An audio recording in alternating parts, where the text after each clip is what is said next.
সরব মমতা বন্দ্যোপাধ্যায় এবং সে কারণেই তার নির্বাচন কমিশনারের সঙ্গে বৈঠকও রয়েছে। কিন্তু তার আগে যে ছবি আপনাদেরকে এতক্ষণ ধরে দেখালাম, এসআইআরে ক্ষতিগ্রস্তদের পুলিশি হেনস্থার অভিযোগ তুলেছেন মমতা বন্দ্যোপাধ্যায় এবং সেই অভিযোগ শুনেই দিল্লির বঙ্গভবনে চলে যান মমতা বন্দ্যোপাধ্যায়।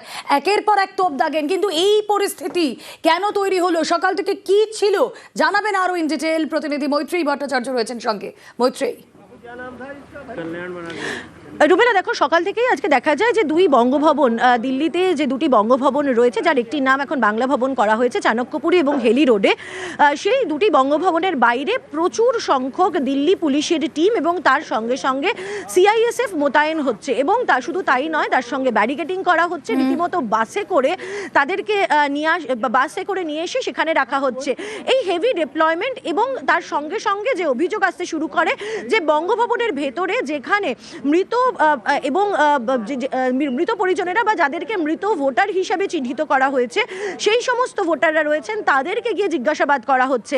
এই পরিস্থিতি ছিল এবং এই ছবি আমরা সবাই সকাল থেকে তুলে ধরি। এবং তারপরই মুখ্যমন্ত্রী মমতা বন্দ্যোপাধ্যায় তিনি খবর জানতে পারার পরে এই যে 181 নম্বর যে বাড়ি রয়েছে অভিষেক বন্দ্যোপাধ্যায়ের বাসভবন, সেই 181 নম্বর সাউথ এভিনিউয়ের বাসভবন থেকে তিনি বেরিয়ে আসেন। একেবারে বলা যায় বাড়ির পোশাকে তিনি বেরিয়ে আসেন এবং স্পষ্টতই তিনি অভিযোগ করেন যে কেন একটি স্টেটের ভবনে যারা অলরেডি এত কিছু হারিয়েছে তাদেরকে এভাবে হেনস্থা করা হচ্ছে, কেন এই অ্যাট্রোসিটি। এবং সেখান থেকে ইনি এখান থেকে সরাসরি চলে যান চাণক্যপুরী বঙ্গভবনে, সেখানে গিয়ে পুলিশের সাথে কথা বলেন এবং তিনি জিজ্ঞেস করেন যে কেন এত হেভি ডিপ্লয়মেন্ট, কেন তাদেরকে গিয়ে সার্চ করা হচ্ছে, কিসের অধিকারে এবং কি তাদের ইচ্ছা রয়েছে।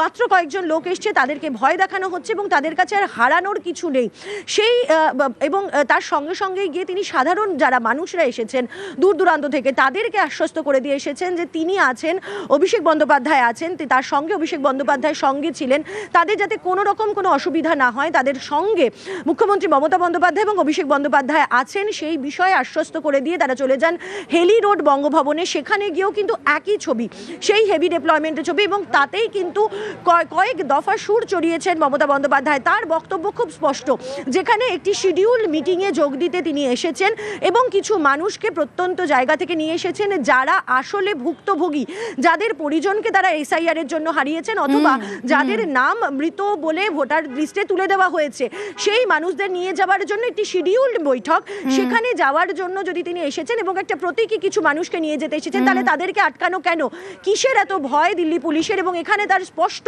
অভিযোগ স্বরাষ্ট্রমন্ত্রী অমিত শাহের দিকে, তার কারণ দিল্লি পুলিশ স্বরাষ্ট্র মন্ত্রকের অধীনে। তবে তিনি স্পষ্ট করে দিয়েছেন, এই বার্তা তিনি আজকে স্পষ্ট করে দিয়েছেন যে কোনোভাবেই এই অ্যাট্রোসিটিজ, এই স্বৈরাচারিত্ব মেনে নেবেন না তিনি। অবশ্যই মৈত্রী, আমাদের নজর থাকবে সোমবার বিকেল, মানে আজ বিকেলেই নির্বাচন কমিশনে যাবেন মুখ্যমন্ত্রী মমতা বন্দ্যোপাধ্যায়। কিন্তু তার আগে যে ছবি আমরা দেখলাম, আপনাদেরকে দেখাচ্ছিও, একের পর এক তোপ দাগলেন মমতা বন্দ্যোপাধ্যায়। কেন? তার কারণ আজ সকাল থেকেই আচমকা রাস্তায় নেমেছে পুলিশ বাহিনী, দিল্লি পুলিশ ঘিরে রেখেছে বঙ্গভবন এবং ব্যারিকেড করে হ্যালি রোডটা বন্ধ করে দেওয়া হয়েছে। কথা বলবো এই নিয়ে, প্রতিনিধি আবির ঘোষাল রয়েছেন সঙ্গে। আবির, এই গোটা ছবি যে আমরা সকাল থেকে দেখলাম, এটা এক কথায় নজিরবিহীন, এর নেপথ্যে কি?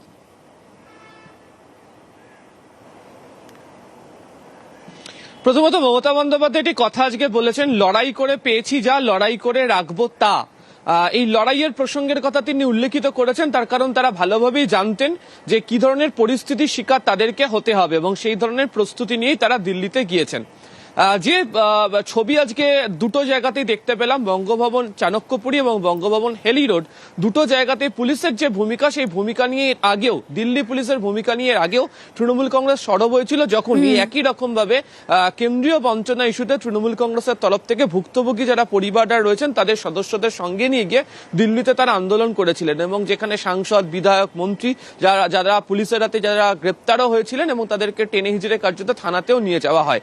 এবং তারপর থেকেই হচ্ছে দিল্লি পুলিশের যে ভূমিকা নিয়ে তারা বারবার ধরে সরব হতে শুরু করেন এবং আজকেও যখন এই পরিস্থিতি তৈরি হচ্ছে তার কারণ হিসেবে তৃণমূল কংগ্রেসের তরফ থেকে যেটা বার্তা দিয়ে রাখা হচ্ছে সেটা হচ্ছে, এক, তারা মনে করছেন যে এসআইআর এর ঘটনাতে যে অপরিকল্পিতভাবে যে এগোনো হচ্ছে তাতে মানুষজনকে যে হেনস্থার শিকার হতে হচ্ছে, সেই প্রসঙ্গকেই তারা পুরোদস্তুর তুলে নিয়ে আসবেন এবং জাতীয় রাজনীতিতে তা দিল্লিতে গিয়ে আন্দোলন করার মানে হচ্ছে একেবারে গোটা দেশের মানুষজন বাংলাতে কি পরিস্থিতি তৈরি হচ্ছে সে সম্পর্কে তারা ওয়াকিবহাল ওয়াকিবহল এবং তারা অবহিত হতে পারবেন।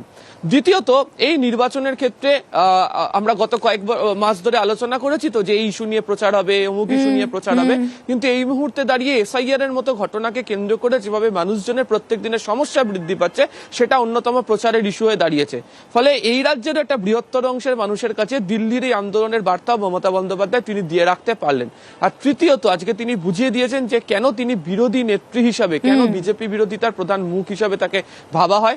যেভাবে তিনি আজকে একবার চাণক্যপুরী ছুটে গেলেন, একবার হেলি রোড ছুটে গেলেন, এবং এই মুহূর্তে দিল্লিতে WBSEDCL এর অফিস, এটা জায়গা যেখানে এই ভুক্তভোগী পরিবাররা রয়েছে, সেখানেও তিনি সাংসদদেরকে পাঠিয়েছেন, তার কারণ সেখানেও পুনরায় দিল্লি পুলিশ গিয়ে হেনস্থা করছে এমন অভিযোগ এসছে।